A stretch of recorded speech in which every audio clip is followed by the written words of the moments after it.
સૈનિક સ્કૂલ બની, જામનગરની બાલાચડી જ્યારે બની ત્યારે 14 વર્ષ થઈ ગયા હતા, ડગો થઈ ગયો તો મારા જેવો,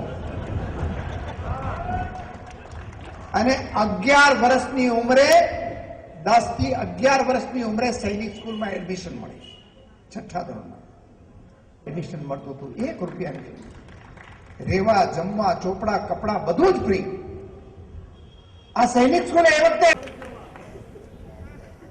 મને आसाराम ने क्लिप आई है कि मुझे अभी संकल्प हो रहा है कि मैं तिहाड़ जेल में जाऊंगा, પછી એમ કે मैं शहनशाह की तरह जाऊंगा, ये तरीके जाऊंगा એવું છે મારી પાસે, મેં સાંભળ્યા હમણાં। એમ આ સાહેબે એમ કહ્યા કે મારે સાધુ થઈ જવું હતું। સારું, સાબરમતી જેલમાં નથી જો ઓલા કેદીઓને સંબોધન કરવા, નહીં તો એમ કહી દે કે મારે કેદી બનવું હતું।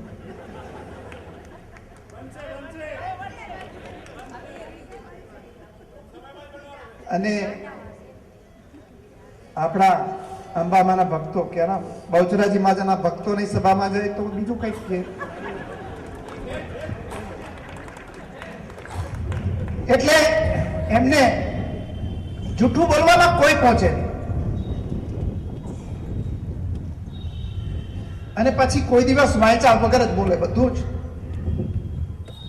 કોકે ચિઠ્ઠી પકડાવી દીધી હોય કે તક્ષશિલા બિહારમાં આવી હતી તો તક્ષશિલા બિહારમાં બોલે, સિકંદર બિહાર સુધી આવ્યો હોય, હવે રાવી નદીથી પાછો ગયો તો એ કોણ કહે એમને।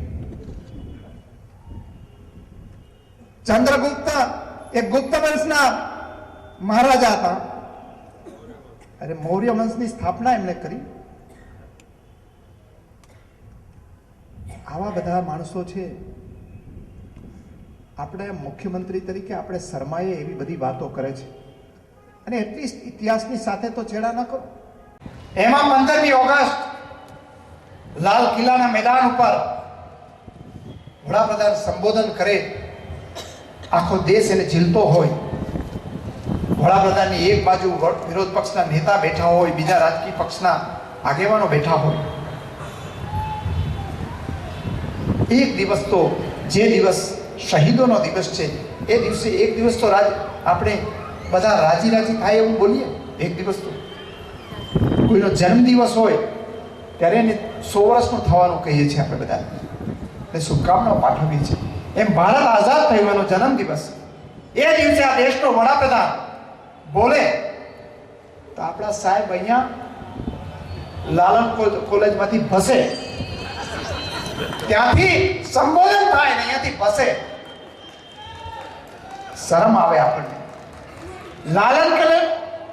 લાલ કિલ્લો ને સામે લાલન કોલેજ, બેનો પ્રાસ મેળવવો પડે, એનો અભરખો જોવા જેવો છે। છત્તીસગઢમાં રાયપુર તો નકલી લાલ કિલ્લો બનાવ્યો, મુંગેરી લાલ કે હસીન સ્વપ્ને જ રહી જવાના છે। કેટલા દિવસ ચલાવશો? આવા લોકોને રૂક જાઓ કહેવાનો સમય આવ્યો છે। આપણા જે આગેવાનો છે એની સાચી વાતો પ્રજા સમક્ષ મૂકવાની, આપણી યુપીએ સરકારની સિદ્ધિઓ છે એ લોકોની સમક્ષ મૂકવાની, અને સાચી વાત લોકો સુધી લઈ જાઓ એવી શુભકામનાઓ સાથે બધા આ વખતે સુસજ્જ બનો, બધા વડીલો, બધા યુવાન મિત્રો, બધા ભાઈઓ, બધા બહેનો, અને આ વખતે આપણે બરોબર આ મહેનત કરી અને કચ્છની બેઠક સોનિયા ગાંધીની જોડીમાં, કોંગ્રેસની જોડીમાં નાખીએ એવી આપ સૌ પાસે અપેક્ષા વ્યક્ત કરું છું। આપ સૌ આ તહેવારો પછીના તુરંતના સમયમાં હાજર રહ્યા એ માટે આપ સૌનો આભાર માનું છું। જય હિન્દ, જય ભારત। હું નહીં તો ત્યાગે જ પામે, એ કોંગ્રેસ કલ્ચરને દ્રઢ બનાવી સંબંધના સરવાળા કરીએ।